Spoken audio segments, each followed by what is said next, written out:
Alright, I'm gonna show y'all something. Most y'all probably saw this because y'all have all this kind of stuff. This isn't me talking, so you can pay attention to this. My kid showed me this weekend. It's a Charles Barkley thing. How many y'all saw that? The Charles Barkley thing?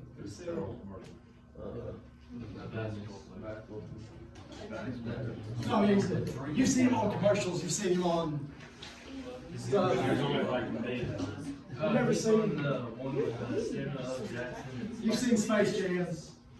So just listen. This is one of the smartest things I've heard said this year.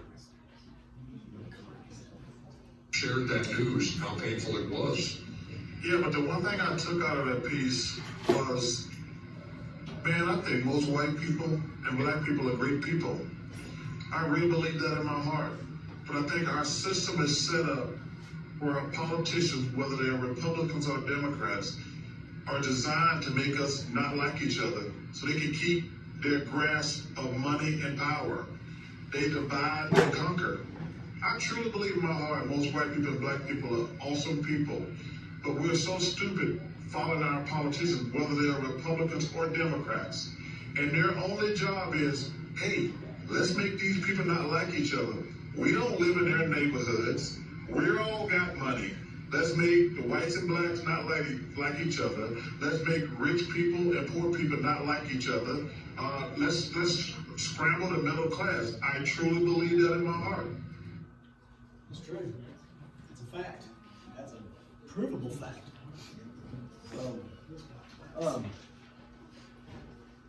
I hope when you leave here, you're not followers. I hope you don't just knee-jerk react whatever side you believe and just follow blindly whatever someone says, because they're all wrong. You know, they're all for themselves. I won't say it like that.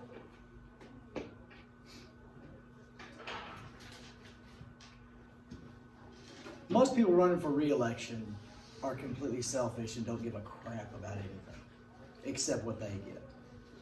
I feel real comfortable saying that. Whatever office it is, national office, House, Congress, President. Eventually all comes down to my power and my stuff with them. So, anyway, I love you. We're gonna finish yesterday's questions.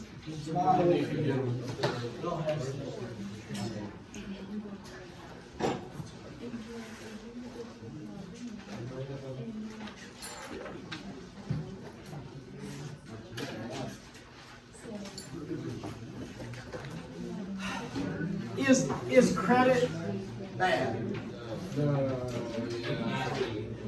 It's not. Is debt bad? No, it's not. Yeah, debt's not bad. Eating a donut's not bad. Eating a dozen donuts every day is bad. Right? There's a big difference. Being in debt, you're going to have to be in debt. You're going to have to be in debt. You don't have to drown in credit card debt. You don't have to buy everything on credit. You know, a wading pool, little Titan when he was a baby, you can put him in a little wading pool with that much water in it, he's fine. But you chunk him in the deep end, he's not fine anymore. Water is not evil, water's not bad, it's just got to be under control of it. Does that make sense? What's up? This is my favorite one.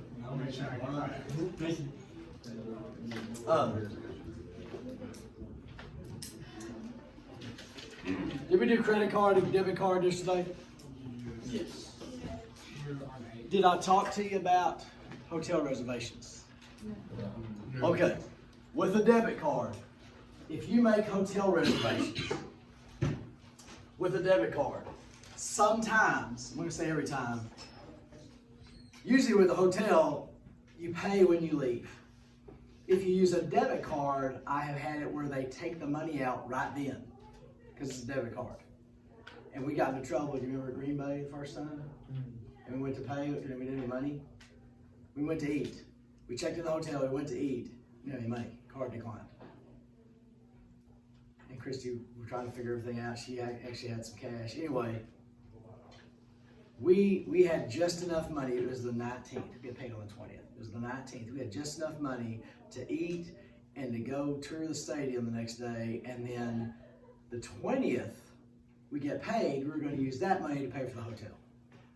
We didn't have the money to pay for the hotel and do the stuff. So if you make hotel reservations, be prepared with a debit card possibly to have that money automatically taken out. Also, if you go shopping with a debit card, there are some limits of how much you can spend a day with a debit card, and that's for your protection, and maybe how many times you could use it in a day. So if you're going to do something special with it or weird with it, call it ahead and say, hey, here's what's fixing to happen, so you don't get stuck. Every time we go on vacation, my dad gets all those emails and stuff. Yes. So we'll Yes, and it's for your protection. Okay. Credit report. Anytime you apply for credit, I didn't really talk about lifting weights, did I? All right, your credit report, your credit score. There are some credit companies. When you ask for a loan, they're going to check and make sure you can handle the weight. So let's say, okay, Lopez, I'm going to use you as an example. Okay, all right. Me and Lopez walk into a weight room, and we have a 45 on each side on the bench. How many of y'all think I can lift it? Okay. So my credit score would be good because the weight on the bar is not too much for me to handle. So my credit score is going to be good. I don't have too many loans. If Lopez stepped up there, do you think she could handle it? No.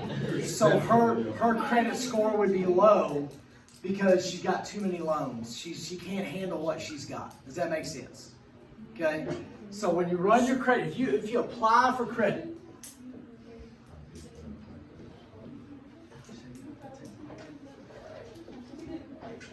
this is credit history or credit report. Yeah. If you apply for credit, apply for a credit card, apply for a loan, apply to buy a car, apply to buy a house, they are going to run your credit.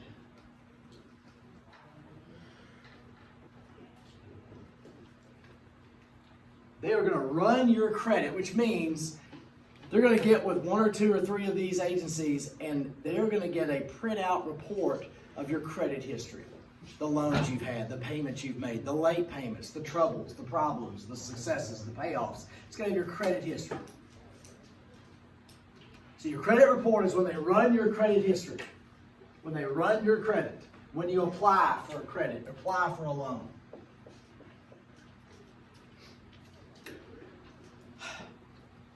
Now, if I've got weight on the bar and I can lift it, okay, my credit score is going to be okay. If I ask to add more weight, does that possibly raise a question as to if I can lift it or not?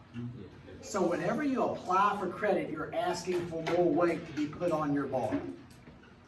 That is going to tick down your credit score. Let me go ahead and show you credit score. Credit score is a 3-digit number.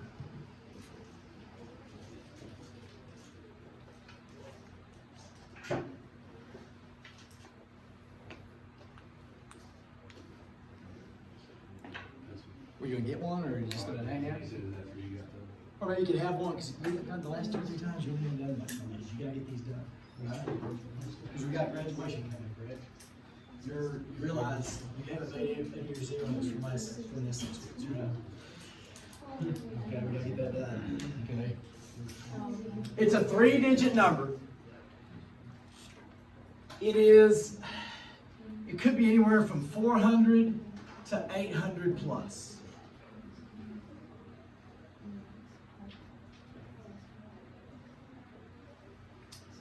$400 is toxic, okay? If you're around it, it's just your brain, your skin is gonna fall off, okay? 500 is horrific.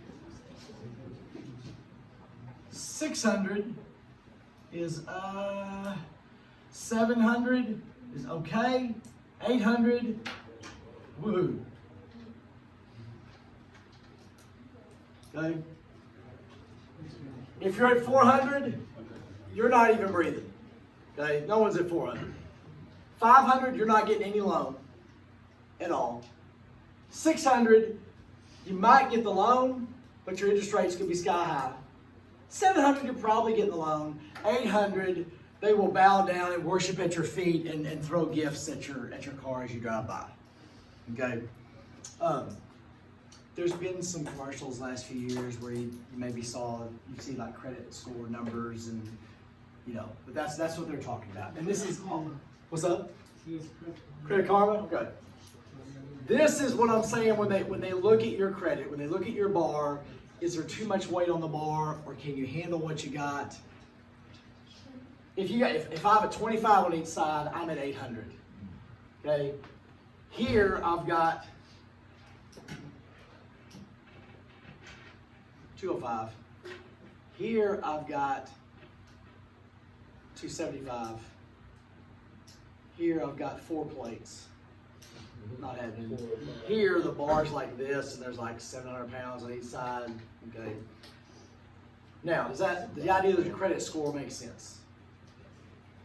If you apply for credit, it's going to tick down your credit score because you're asking for weight to be put on the bar. If you can't handle what you got already, if you're at 520, say you're 520, and you apply for a loan, I'm making up numbers here, but it could drop it down to 500 or 495. Why would it drop so much? Because you can't handle what you got and you're trying to get more. If you're at 720 and you apply for a loan, it might go down to 715. Okay? Does that kind of make some sense? All right? So when they run your credit history, that is tied in with your credit score. It's all tied in together. And if you understand what I'm talking about the lifting weights thing, that's the way I understand it. If you can handle your weight and you're throwing weight off the bar, what's happening to your credit score? It's going up because you're getting rid of weight. You're paying loans off. So when you pay loans off, when you pay debts off, your credit score goes up because you have less weight on the bar. And we know you can lift that weight down. Is that cool for everybody? What's y'all's credit score right now? It's probably somewhere in the 500s. It's probably gonna be somewhere in the 500s because they assume you can't lift because you haven't lifted yet. You gotta prove you can lift before they'll give you a good credit score. Identity theft. You've heard of this before. This has changed a lot in the last 20 years. 20 years ago, if you had your identity stolen or somebody got in your accounts, your life was over. There really was not much you could do. Today, banks and credit card companies have a whole department that deals with this. And all you have to do is call them, say, hey, somebody used my card. And they'll say, okay, which was it? And you tell them, and they say, okay, you don't have to worry about that. We'll get you. It's a hassle. Where does all that money come from? From people who steal your account and they go buy stuff and you tell the bank, I didn't do this. And they say, okay, well, you don't have to pay for it. Who pays for all that? We do. Government doesn't pay for nothing. Because what's the government using? Our money. So we pay for that. We pay for malpractice insurance. We pay when someone steals stuff from the store. We pay for that because their costs go up, their money go up. So identity theft is a big deal. It is scary. It's when someone takes your info, your identity, they take your information, they create accounts, they use your accounts,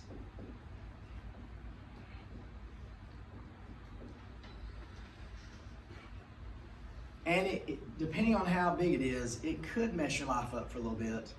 It's a hassle for you to have to deal with it, okay?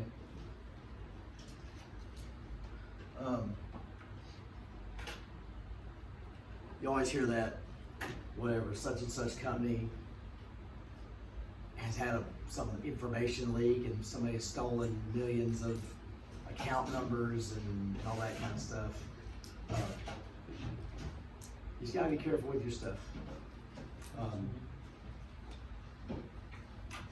The more and more we're on those things, the more and more we're on this, the more and more we do banking, we do accounts, which is convenient, the easier it is for somebody to get stuff. Something.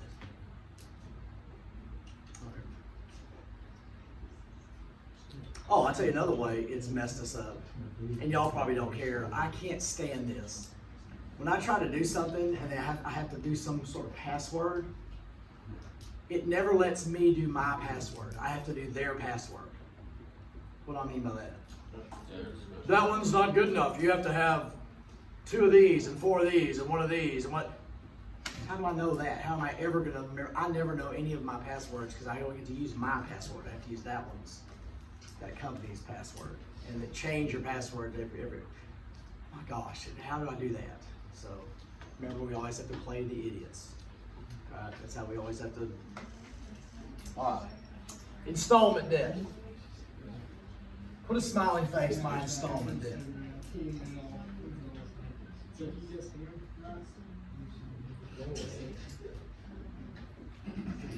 So what do you got so far on your paper?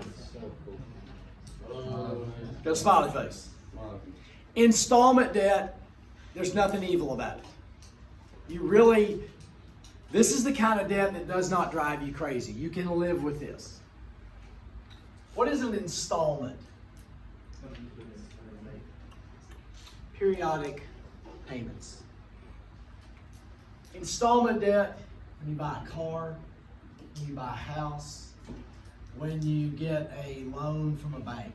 Okay, you can go to a bank. That's how I bought Little Christie's ring. I went to a bank and got a loan, and 36 payments, 3 years, and I was able to borrow money to buy her a little ring. It was nice. She don't wear it anymore because the diamond's falling off. Got to get it fixed, but it costs money to do that, and we feed him instead of fixing mom's ring. So, installment debt is,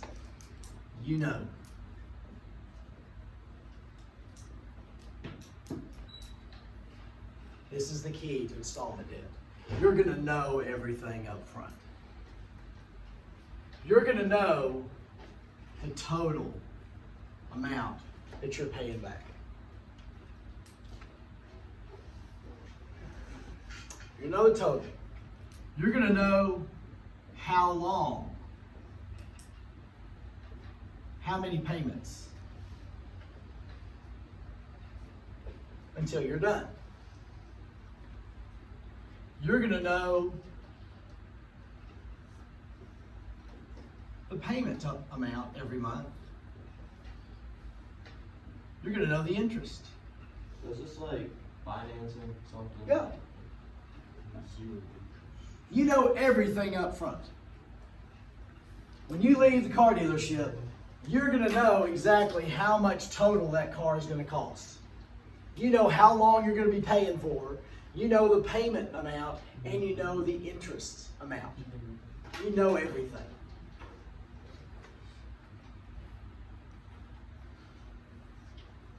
$3 years, 36 months, 5 years, 60 months. With the house, there's 10 years, which is, no, this one, 120? 15 years, 180, 30 years, 360 payments. Is that right? Am I right there? Yeah. Okay.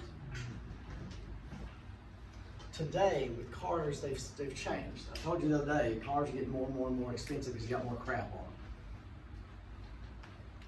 them. Now people finance for 7 years. 8 years. I've heard of people paying 8 years on a car. 8 years ago, y'all were in elementary school. Hello? see his. Randy needs to see Brack.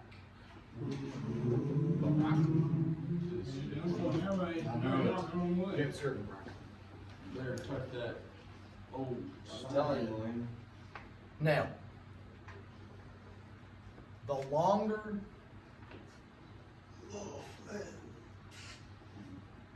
Isn't it if you like finance a car, you can't drive more than like this many miles? okay, we're gonna get to that later. Okay. That's a lease, and that's good and bad.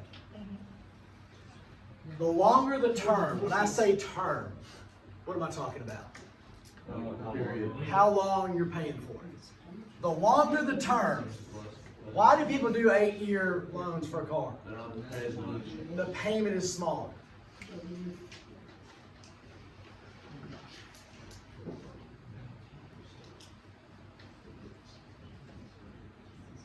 What do I mean by that right there? The longer the term is, The total's the same. smaller payment, total's bigger. Bigger? Yes.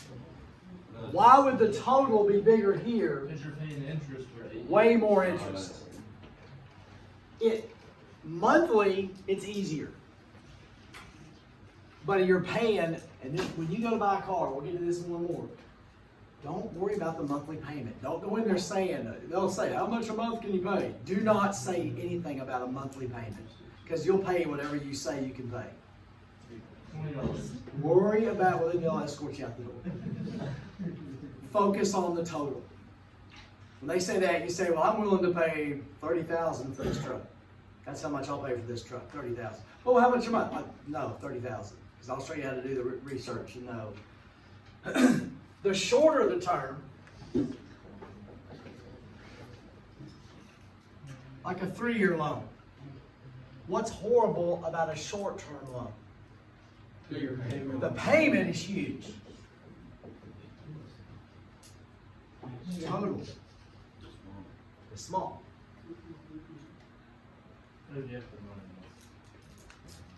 Well, if you don't go into debt crazy, you're going to have some extra money. And it's way better to pay now and pay it off sooner and pay less. You're going to be better off financially doing this. It hurts right now, but later on it'll be way better. This one doesn't hurt right now, but it's going to hurt like crap later. Does that make sense?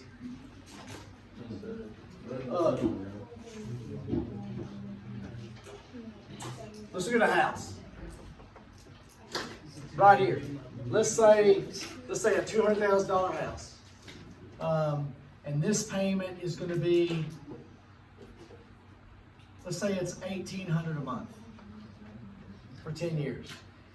This payment, let's say it's $1,500 a month, and this one maybe $1,200 a month. I'm making up numbers. I'm not a financial guy. This doesn't hurt near as bad, but it's for 30 years. Now stay with me. I know you don't give a crap about this. 10 years. If you're paying 5 years down the road, because when you pay for these things, the first few payments is interest. They're going to make sure they get their interest up front. All right? You don't pay much on the principal. You pay a lot on the interest the first few years. So here, if you pay for 5 years, I'm kind of making up numbers here, but $200,000 house, you're going to owe after 5 years, you're going to owe $190,000.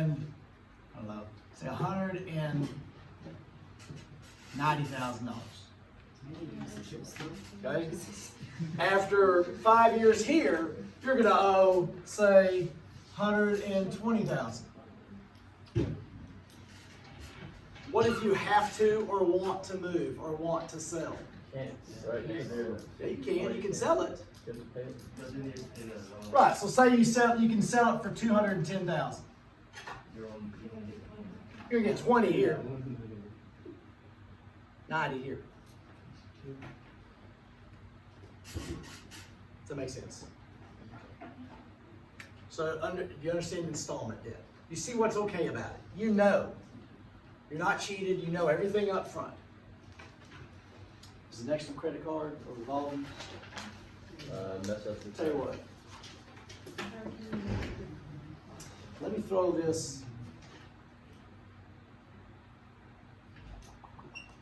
Let me do this. Do this at the bottom, okay? On the minimum payment, because you kind of know that. We'll add this to this one. This is how credit cards work, and I showed you this yesterday, but you didn't write it down. We just talked about it. With credit cards, do you know anything? If you're in debt in a credit card, do you know anything? No. Do you know when you're done? Do you even know how much you owe? No. So with credit cards, you don't know. If you get into a lot of debt with credit cards. Okay, where are we putting this one? With the minimum payment thing. You don't know. You don't know the total. You don't know how much interest you're paying. You don't even know what your payment is, because it's going to change. And you're just stuck.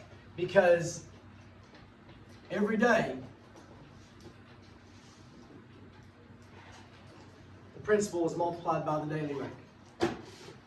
What's the principal? What you owe. It's also the balance. Bless you. So you see the big difference mentally with credit card debt and installment debt. Plus, installment debt, throw this back there at the installment debt. You're actually getting something.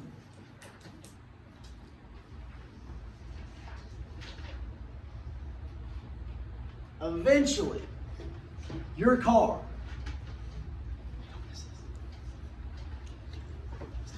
Taylor, I don't want you to be here next year. Taylor, come on.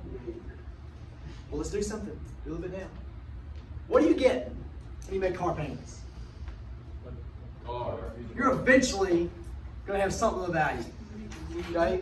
When you're making that house payment, you're eventually going to have something of value that you can trade in, that you can sell. It's not worth what you're paying for it, but you're getting something. With this, are you getting anything for that payment? You're getting a $700 TV for maybe $1,200. So you see where this just mentally is hard to deal with. Yes, sir. So when you get like a car you can pay it off, and you're doing it for then, do you get that money? Like, will they offer you the money for it, and then like you get that on a new car? Here's the thing. Why is the car dealership there? To make money. Okay? If you sit around and wait and sell your car, you're going to get way more for it than if you take it to the dealership and trade it in. They're going to give you this much, and they're going to sell it for this much. Car dealers don't make money off new cars. They make money off used cars. They're going to give you something. It won't be everything you could get for it. But if you do sell it yourself, you've got to sell it, then go without a vehicle, and then go try to buy something. Most people don't really want to go through that. It's less of a hassle. But the trade-in is, who is asking that? Who's asking it? It's never going to be what you can get. The trade-in value is going to be always lower than what the car's worth. Is that you? Yeah. I know it's not good. All right. Yeah. I never think I know. I thought, does that make sense? You're going to get something, but you can always get more if you're willing to wait. If you're willing to be patient and wait, you'll get more. I traded my last truck in. It was 8 years old. Yeah, 8 years old, 40,000 miles. I did get a decent amount for it. I don't drive. All right, now, messing up your credit.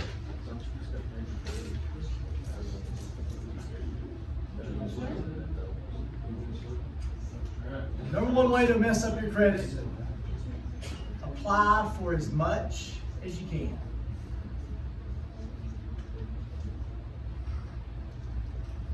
If you want to jack your credit up, apply for as much credit, get every credit card you can, get every store card you can.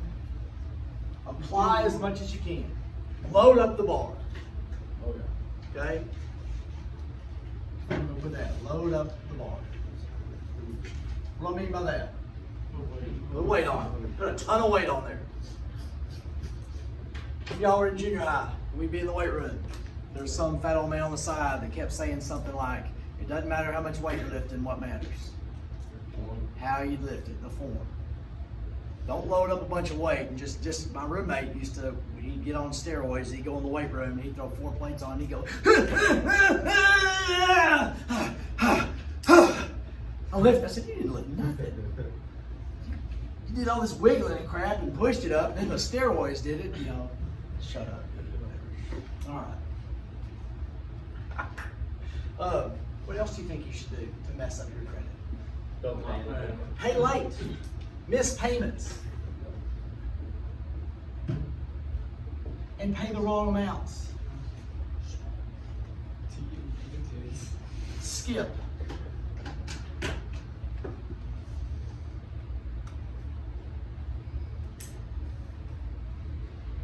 If something happens, if you get fired, if you lose a job, if you get sick, if something changes in your life, you need to contact whoever you owe money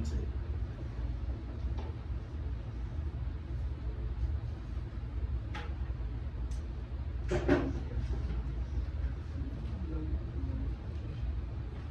Should that be a 13? Well, that goes with this. If something happens, if there's something going on, call and tell them, hey, look, this is what's happening. Even if it's just, look, I don't have the money this month to make the payment. What do they want? They want you to pay them. If you act like you want to pay them and are responsible, they'll work with you because they don't want to repo it and mess with all that crap. If you show that you're willing to pay it, they'll work with you. So don't just, I just won't pay and see what happens. Well, guess what? That's not, close your eyes and hoping is not a strategy. Contact them, tell them, and they'll work with you. They'll set up some sort of payment plan. And it will include extra interest that will cost you more in the long run, but it won't jack your credit up. Okay?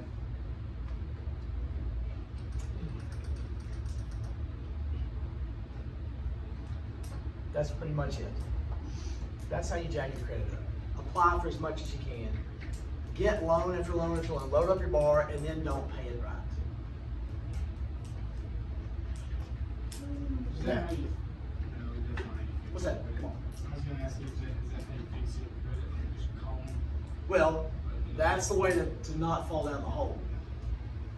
Now, to fix your credit, because there'll be a couple of y'all in this room that'll mess up and you'll be in credit trouble. How do you fix it? What's the number one thing you do? Stop borrowing. Yeah, stop borrowing.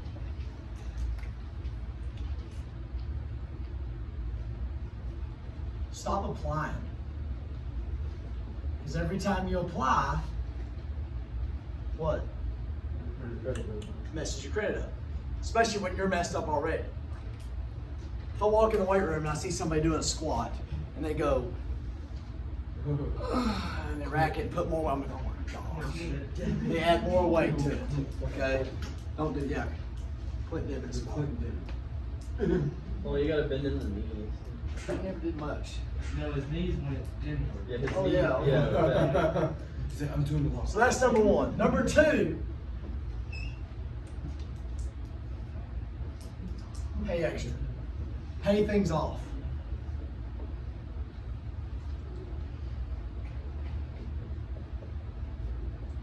Now, I'm going to show you how to pay off credit card debt. Let's say, you're going to laugh at this. This will happen to smart, intelligent people. Let's say you got 3 credit cards. One of them is, if you jot this down somewhere towards the bottom if you got some room. Let's say you got a credit card that's $500, and you got another one that's $1,200, and another one that's $1,500. There's people way worse than that. This minimum payment is, let's see. Say this one is 28 a month, this one is 75 a month, and this one is 120 a month. It's on the bottom somewhere, down towards the bottom. You got that row? You got that row down on the bottom?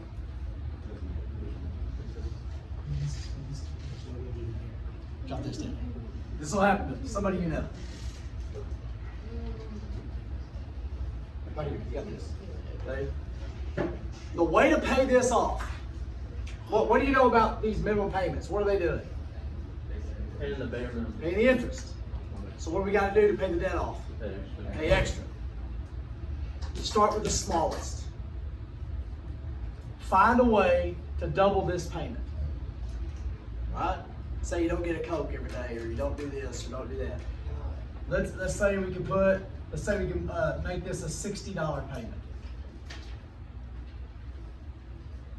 So now, 32 of that is going towards this. So in say a year and a half.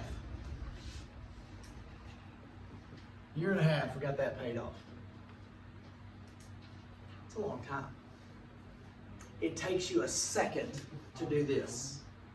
Doesn't take any time at all to do this. It's gonna take years and years to get rid of it.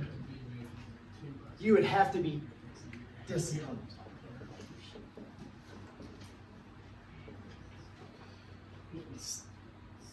Because you would have to, the first month, you're like, all right, I can do this. And the second month, something's gonna come up.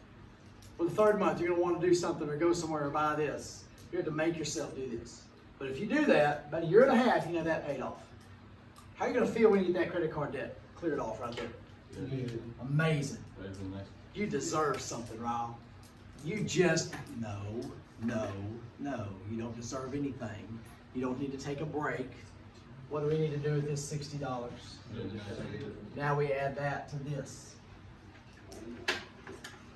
Now that $60 is going directly to here. So if that's 60, now you're looking at, how long would it take to get that one done? 2 years? We're looking at 2 years? Okay, I'm gonna say 2 years.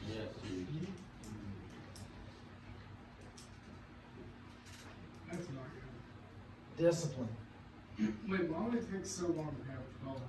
Well, if you got 1,200, if you're paying 60, if you're paying 60 a month extra, And then there's interest. that's what 100 was that? 100. 75. There's 2 months. Let's say two. Okay, 120. I don't know. If then it's Maybe a little under 2 years, but it's gonna take a while. just $1,200, that's Yeah, because you're paying $60 a month. Because yeah, like you got your house payment, you got to pay for food, you got to pay for your insurance. This came up, this happened, the whatever. Kids playing baseball. It's like a year and 8 months. Okay. Yeah. I just did the math. Let's say year and a half. Okay. Another year and a half. So now we're 3 years in. Now you got, what is this? 75, 61, 35. Now you take that payment, add it to that, pay that off. Start with the smallest. Why not start with this one? The smallest one, you can get more traction with it. And then that gives you a chunk, and you can use that chunk, and that gives you a bigger chunk. But that is a way to knock it down if you find yourself in the hole. There was a trend several years ago when you could get these credit cards at 0%, the 0% offer. You get this credit card and put that credit card on this one at 0% and start paying it. And then you'd end up not paying it and not having it all paid off. Now you have it, it never worked. This is a surefire way to get it done. And this is not fun. Nothing here is ever fun. That's never fun. But that's necessary for successful life. Now, how to use credit cards wisely? This last one.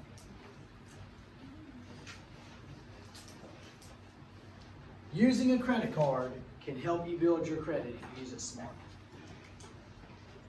Number one, buy things you're gonna buy anyway.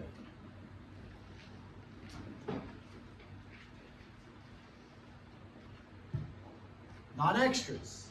If you're gonna buy this anyway, things you have the money for.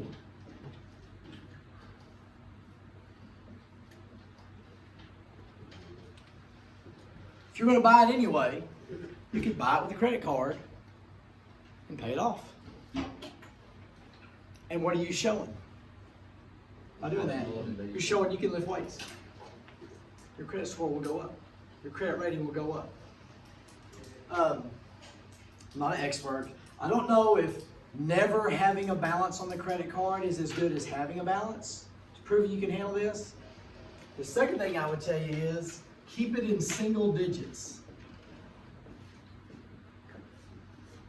Or double digits, sorry. That'd be tough. $6. Oh.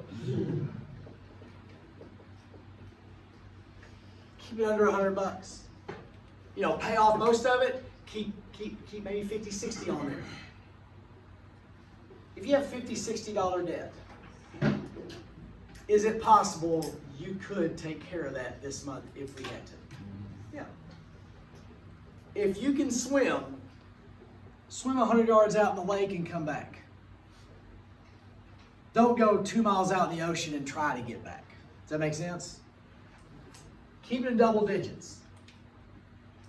Which if you have, say you have $50 on a credit card, that interest is going to be basically nothing there. It's not going to be much there.